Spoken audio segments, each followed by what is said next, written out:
Judge Marlene DuPont was unfazed by the flashing red and blue lights in her rearview mirror.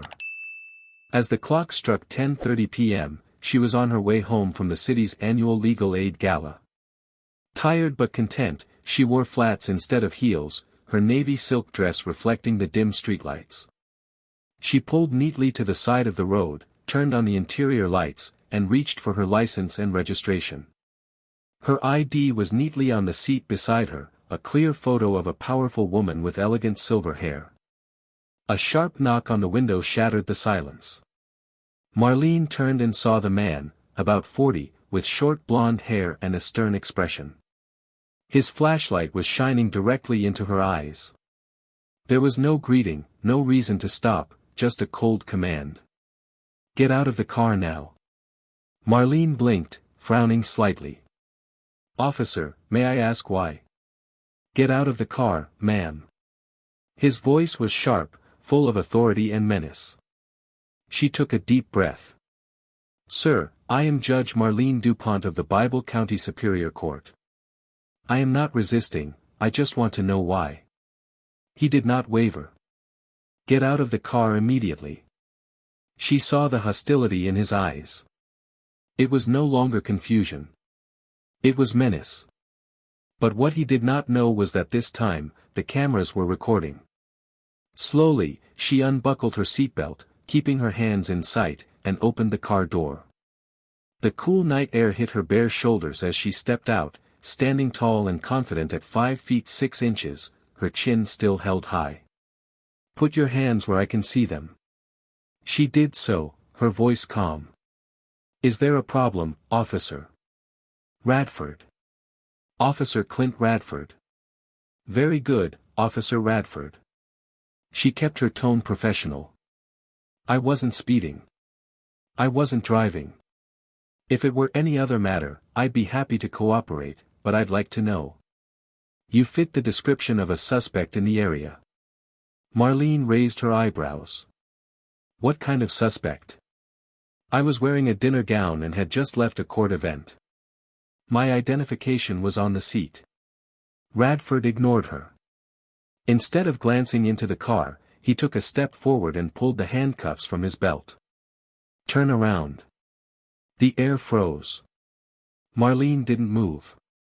She knew she was being threatened, seen as someone without power, without status. But she also knew something more important: the policeman's body cameras were recording everything. Her gaze remained steady. "I suggest you think carefully, Officer Radford." In the heavy silence, she saw a flicker of hesitation in his eyes. And she knew, this time, justice would not be buried in darkness. "I said, hands up." He circled her car, the flashlight beam sweeping across the interior, a cold light sliding across the seats. The silence of the night was broken only by the slow hum of engines on the highway. Some drivers turned their heads, others honked, but no one stopped. She felt a knot in her stomach, a familiar feeling when facing danger, but this time it was different. This wasn't a courtroom, not a place where she had control. He pulled out his phone and called her. It rang in the car, but she didn't reach for it. Her breathing slowed, her eyes fixed on the man standing a few feet away. She had handled murder cases, put gang leaders behind bars. A single sharp look from her could start a fight in the courtroom. But this man didn't care. He looked at her not as a judge, as someone in authority, but as a threat. "For what?" she asked, her voice still calm but a little more forceful. "You still haven't told me why I was stopped. You haven't even asked for my identification."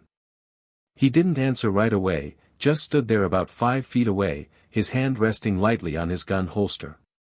A cold breeze blew past, causing the thin fabric of his evening gown to flutter. She could feel the fear mixed with the anger, but her voice didn't waver. "My ID is on the chair. Court identification. You can verify my identity." Radford took a step forward, his eyes narrowing. "I don't care who you say you are. I've met all kinds of liars in this business. You could be anyone." Marlene clenched her jaw. "Officer, you're being recorded." The house back there belongs to my neighbors. They're watching. Radford turned, her eyes landing on two people standing on the porch across the street. One of them was holding a phone. She saw him mumble something, but instead of calming down, he reached for his radio. "We need backup. This woman is not complying. She may be armed." Her heart sank. She knew if she panicked, he would win. So she stood still, letting the silence speak for her. A few minutes later, 2 more patrol cars appeared. Lights flashing. Engines roaring. Radios crackling. She didn't move.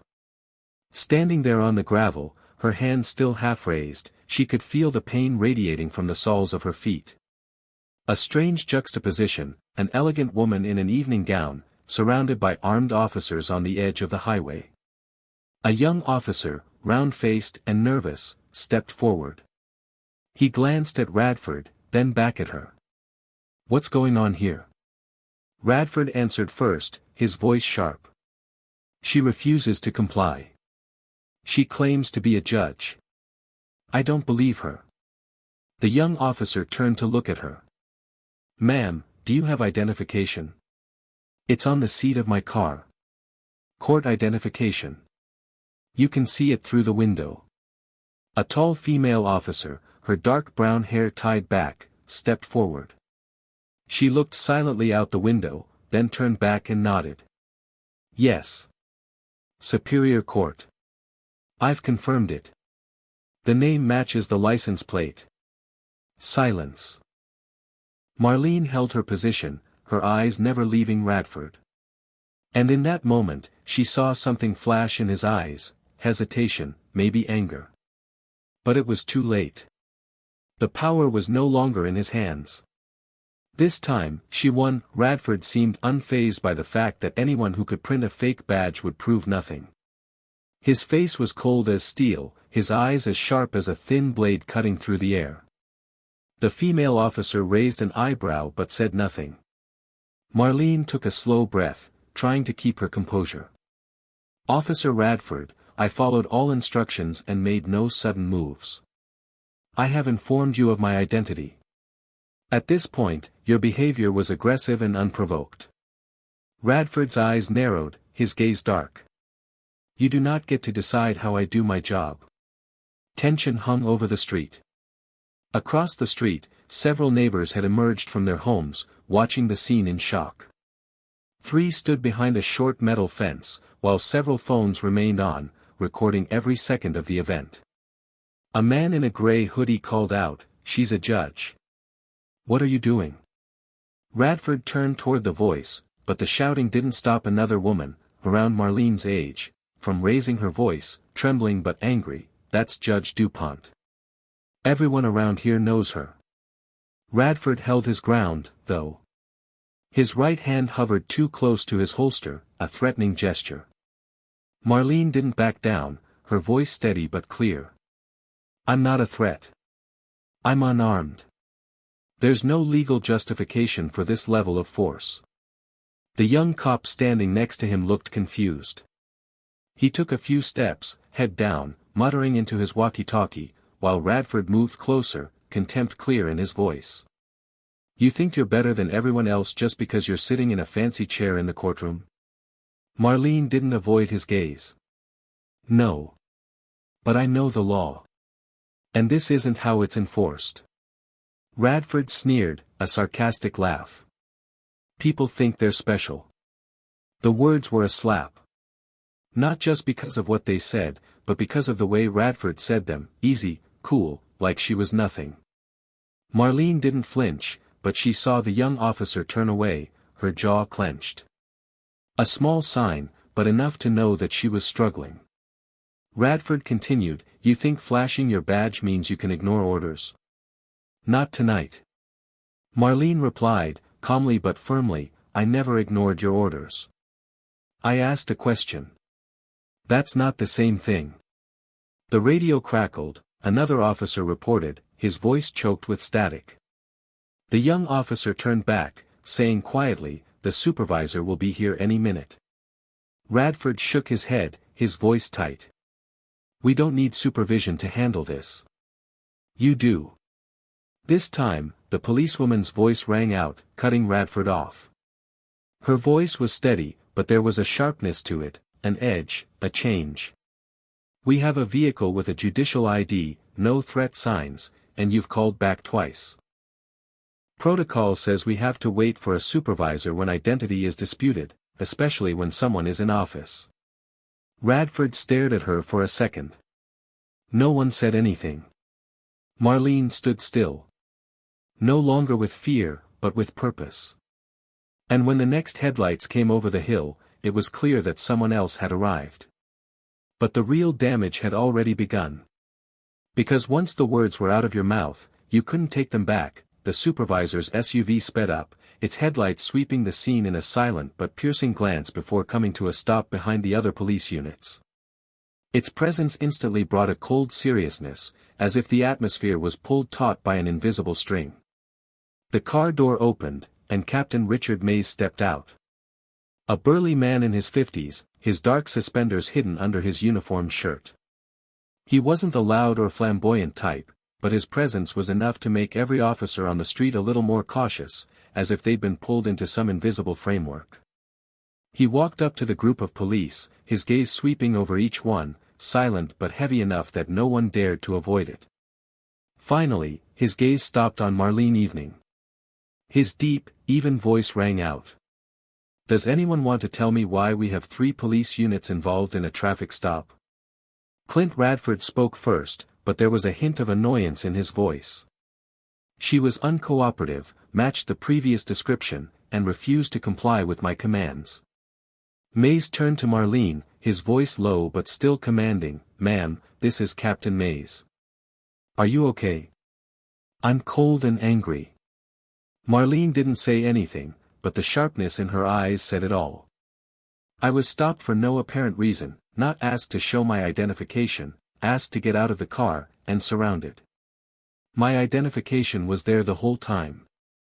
Mays looked at the female officer accompanying Radford. "She left her badge and license plate on the passenger seat," the female officer reported. "Everything is in order, no traffic violations were recorded." Captain Mays turned back to Radford, his eyes as sharp as knives. "So what's the real issue here?" Radford didn't answer right away. He clenched his jaw, then muttered, "She didn't comply when I told her to get out." "Didn't you check her license first?" There was a pause. "No." Mays narrowed his eyes, his voice dropping dangerously. "And what description are you referring to?"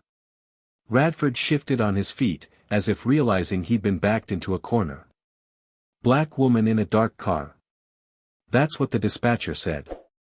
Mays sighed, rubbing his temples, exhaustion creeping over his face. "That's your excuse?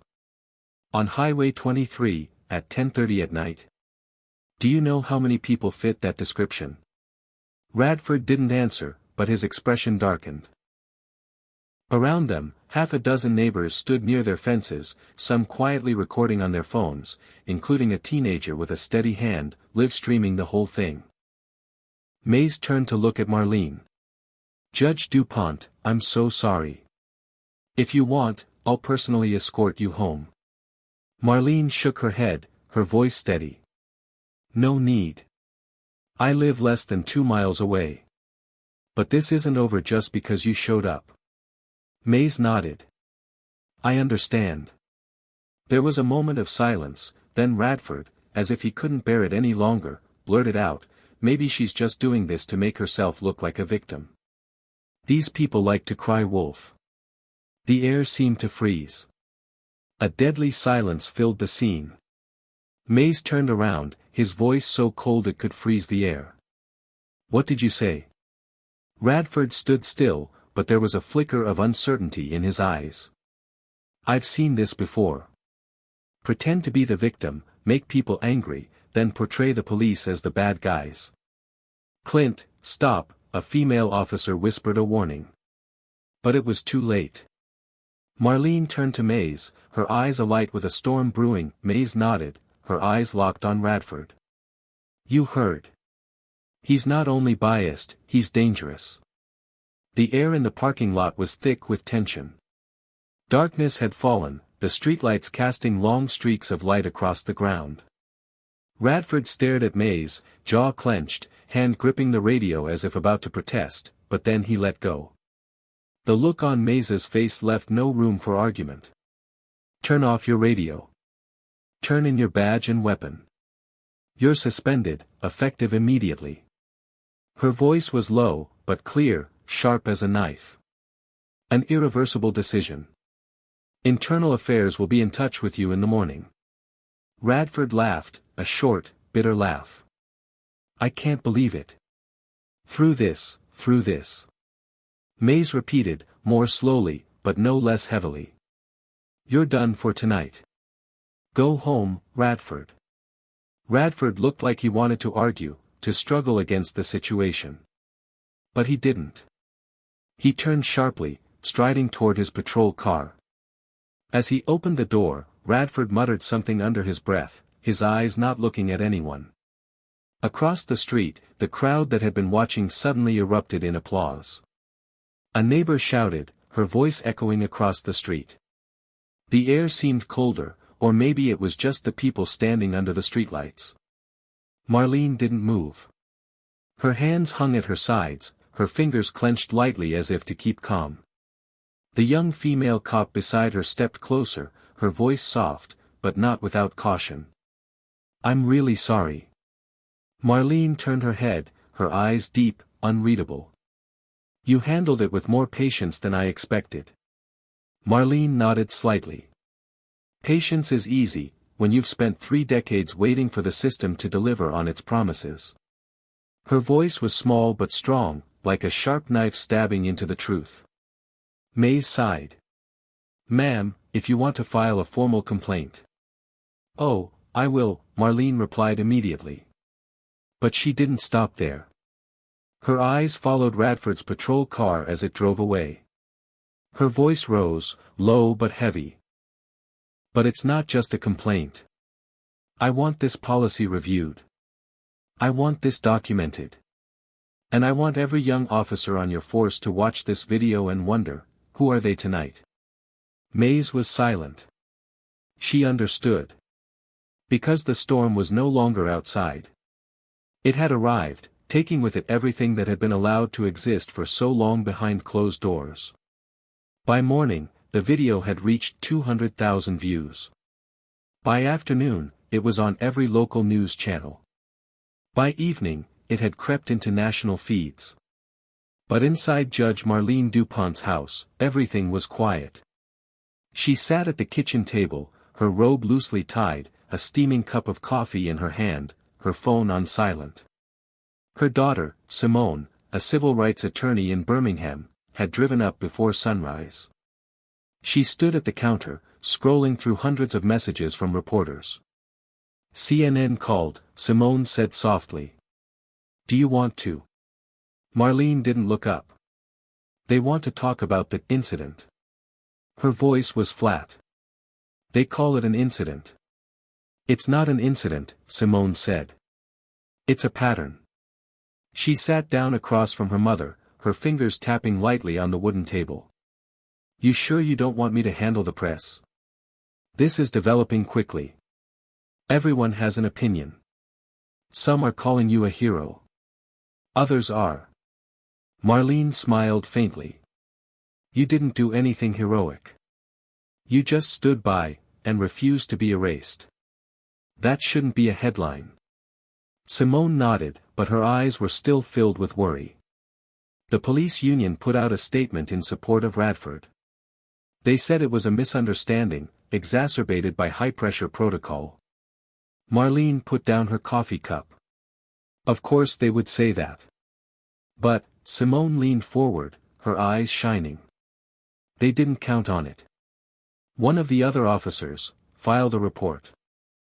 Officer Medina, the woman at the scene, had written down everything Radford said, word for word.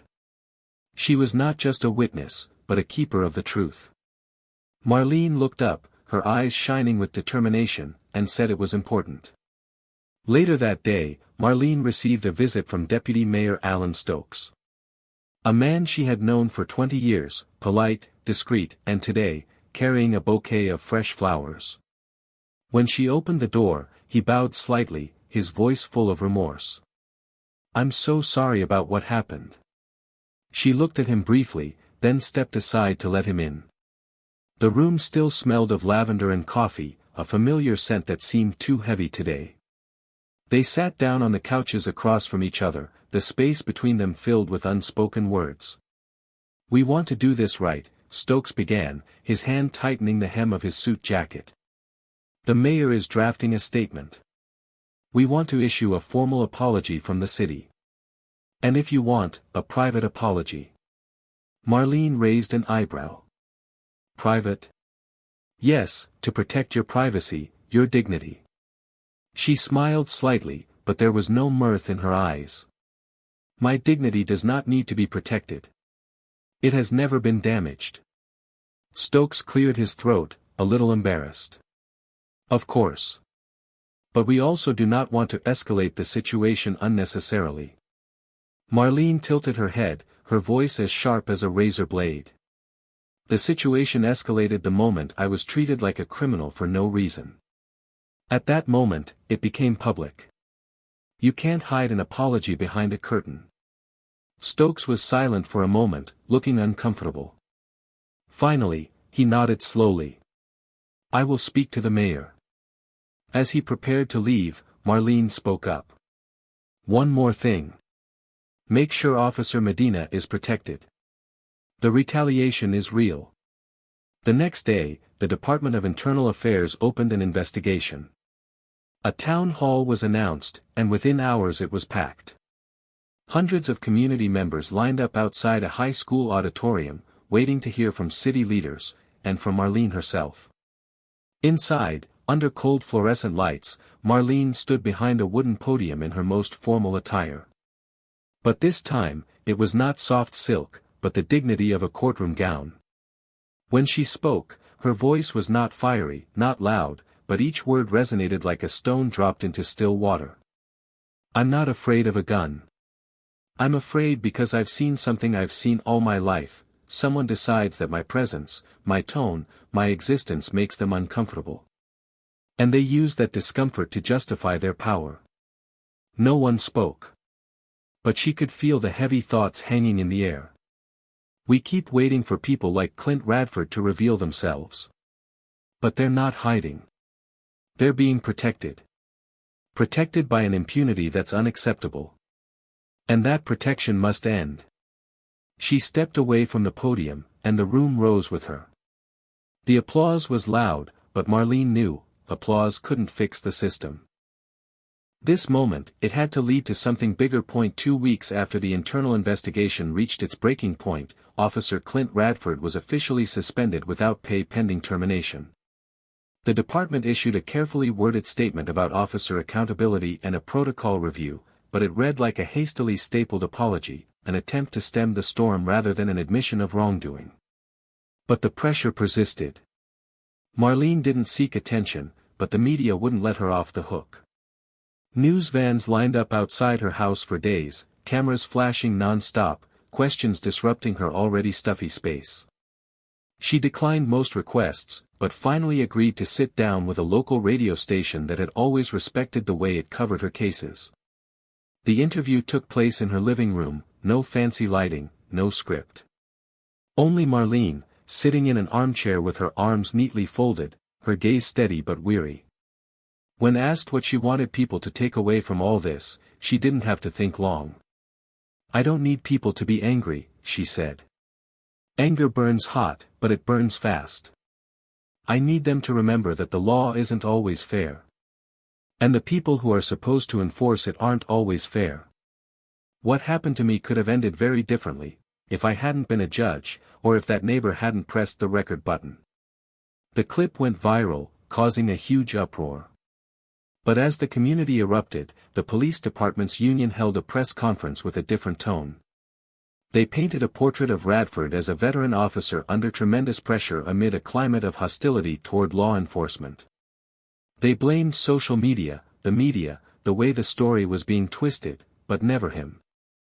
The community didn't accept that. Protests erupted in front of City Hall. Most were peaceful, but they were emotional. People were not just chanting Marlene's name, they were calling for reform, body cameras for cops, pre-employment mental health assessments, ongoing bias training instead of just checking a box on a piece of paper and moving on. And then came the unexpected twist. An anonymous source inside the department leaked files. Radford had 3 previous complaints of excessive force. None of them had ever been made public. 2 had been resolved quietly, 1 had been dismissed internally. All involved black motorists. The city was shaken. The mayor called a press conference, trying to quell concerns about the lack of transparency. But this time, the damage was no longer just reputational. It was institutional.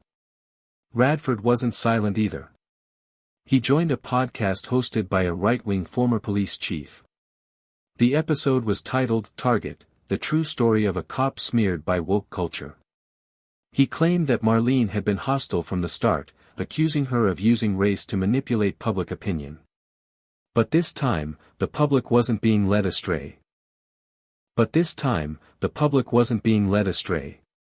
They'd seen enough. His voice was strained with indignation, but I had done nothing wrong.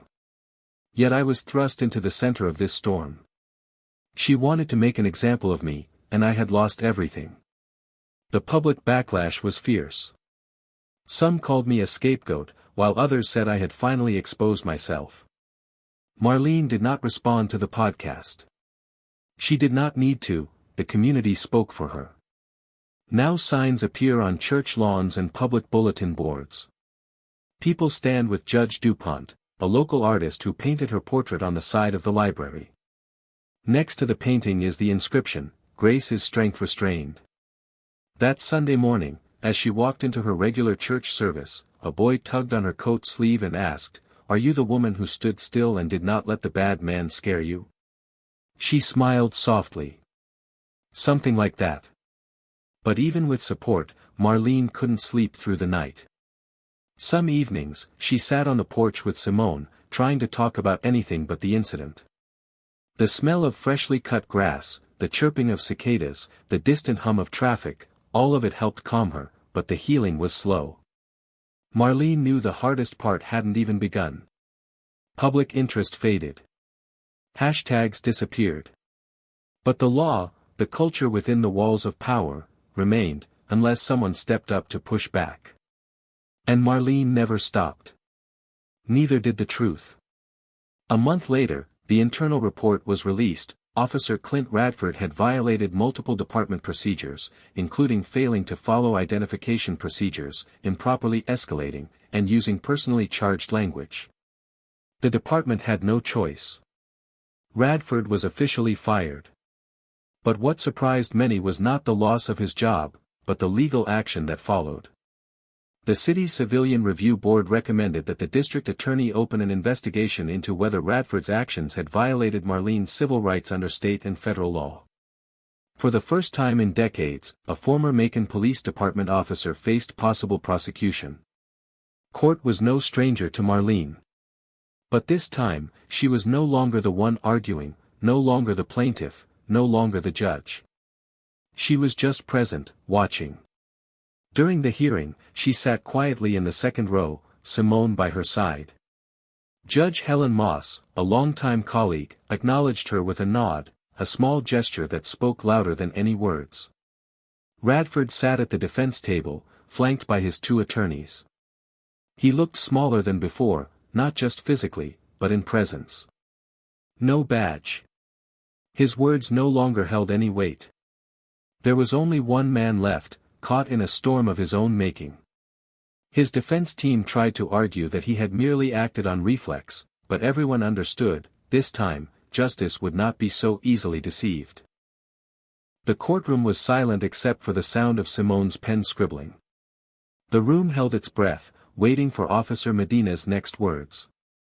She did not flinch.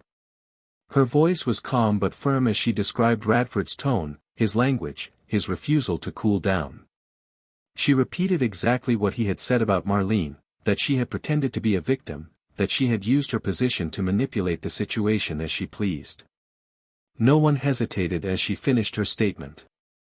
The silence was heavy, not just because of the weight of her words but because of their meaning. Marlene sat there, listening, her eyes unwavering, but inside, she knew better than anyone what was going on. That evening, in the quiet of her office, Marlene thought back to the day's events. She did not care about revenge, she had never cared. But this time, it was important to set a precedent. The city needed to understand that rank does not justify abuse, that a badge does not absolve responsibility.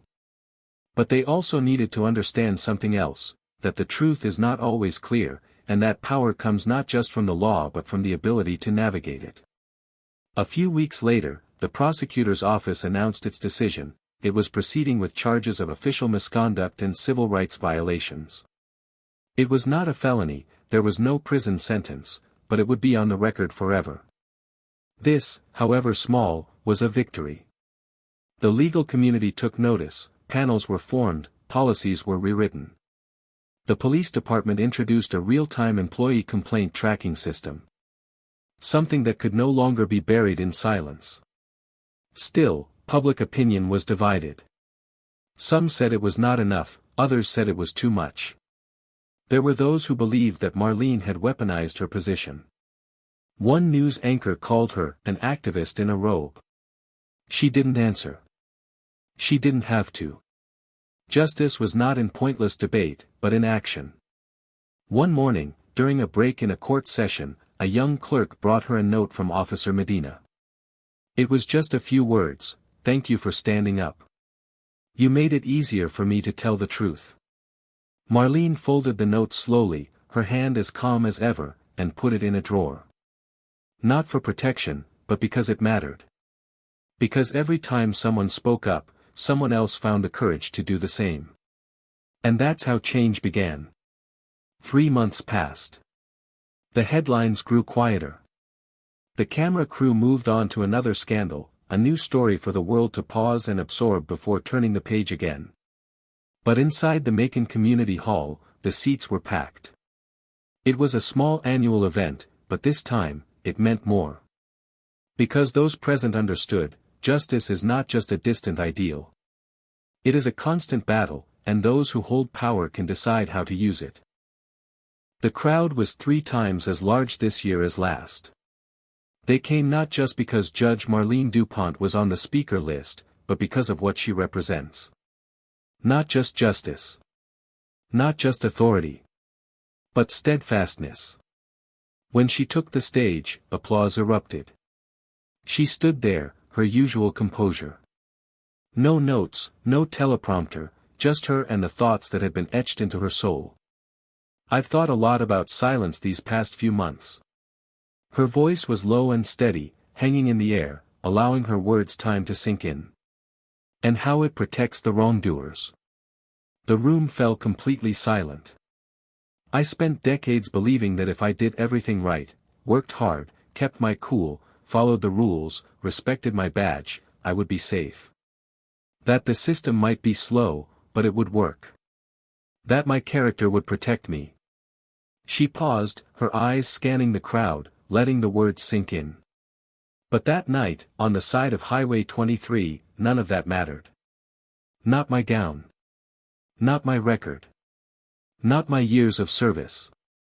To a man with a badge and prejudice, I was just an inconvenience. She swallowed, but her voice did not waver. "He wanted me to be quiet. He wanted me to be submissive. He wanted me to be afraid." A quiet ripple passed through the room. Some bowed their heads. Some clenched their fists. If I spoke up, I might have been seen as aggressive.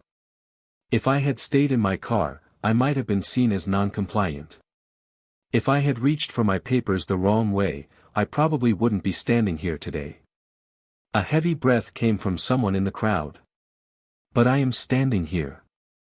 Marlene took a breath, slowly, letting her words carry weight. "I am not here to receive applause. I am here to tell you something you have known for a long time." She took a step back from the microphone, letting the silence speak the unspeakable.